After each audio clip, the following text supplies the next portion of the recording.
Kahit na mapanganib, marami pa ring tao ang pinipiling manirahan sa baybayin dahil sa magandang tanawin, sariwang hangin at nakakakalmang dagat. Pero kung minsan, tuwing may bagyo, ang nakakakalmang dagat ay siya ring nagdadala ng peligro. Ang malawakang pagbaha sa Pilipinas ay nagpapakita kung gaano kalakas ang puwersa ng mga tropical cyclones na nabubuo sa Pacific Ocean. Typhoon ang tawag sa mga nabubuo sa Western Pacific. Hurricane naman ang sa Eastern Pacific. Kapag lumapag na sa lupa ang malalakas na hangin o whirlwinds na dala nito, mas lalo pang lalawak ang puwersa ng isang typhoon o bagyo. Kita ang lawak nito kahit mula sa kalawakan. Wala rin kasing dami ang ulan na maaari nitong ibagsak sa isang lugar. Endeavor, we're hanging onto our chairs. Yeah, this is the way to see hurricanes. Well, we hope you're high enough that you're going to pass over it. Gaya na lamang ng naranasan ng Reunion Island sa Indian Ocean, kung saan umabot sa 19 feet ang taas ng tubig ulan. Nagdulot naman ang isang malakas na bagyo malapit sa Tahiti ng gahiganting alon sa dagat na nagbabadyang rumagasap sa ilang kalapit na bansa. Marami ang nahihikayat na manirahan sa mga isla malapit sa dagat Pasipiko dahil sa mga natatanging ganda ng mga ito. Pero minsan, may kakaibang panganib rin na dala ang paninirahan sa paraiso.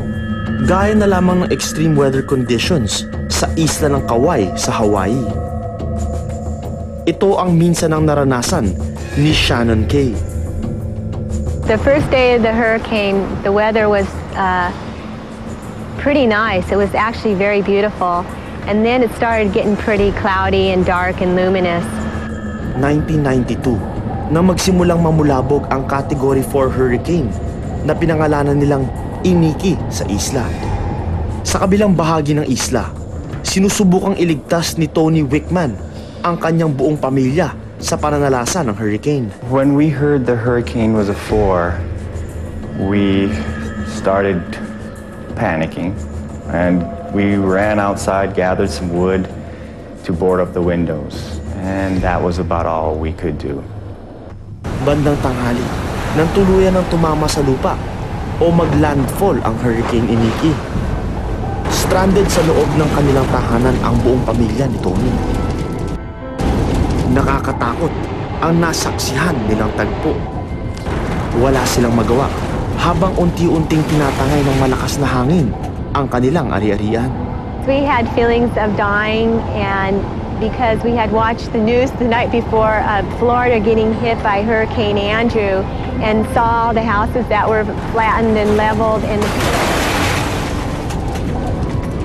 upang makaalis sa gitna ng peligro, kailangan nilang tumakas sakay ng isang truck.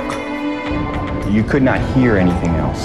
You couldn't hear yourself breathing or talking. You couldn't hear anyone asking you anything unless it was a full yell with eye contact. It was that loud. Sa loob lamang ng 5 oras, tila naranasan na nila ang pinakamahirap na sandali sa kanilang mga buhay. Nagdesisyon sila na magtungo sa ilalim ng bahagi ng kanilang bahay. Ito na rin ang nagsalba sa kanilang mga buhay.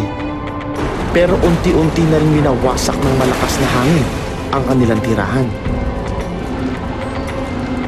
Dance like I've never seen wood dance before. It literally bowed and buckled and swayed until piece by piece all 4 walls.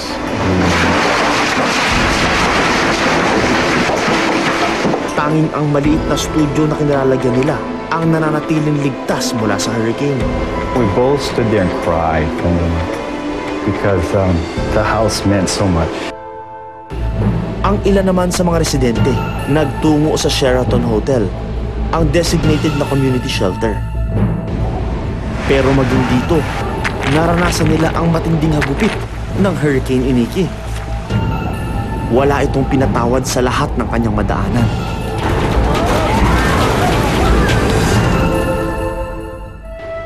At nang sumikat ang araw, nakapanlulumo ang iniwang epekto ng hurricane.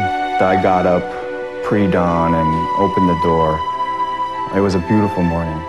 But as I walked outside and realized the damage I sustained, I started to cry a little bit. Marami nang dumaang hurricane sa Hawaii, pero ito na raw ang isa sa pinakamalawak ang naging pinsala. It was until like the next day that I really felt like I had been traumatized and my family had really been put through a lot. It really taught everybody a lesson on what is very important in life. I wouldn't wish that on anybody. We were lucky we were alive. Sa kasamaang palad, 3 ang namatay sa pananalasa nito. Matinding pilat ang iniwan ng hurricane sa lahat ng mga nabiktima nito. Mga karanasang tuluyang nagbabago sa kanilang buhay. Papaano nga ba mapaghahandaan ang bagsik ng hurricane o bagyo? Alamin sa pagbabalik ng Anatomy of a Disaster.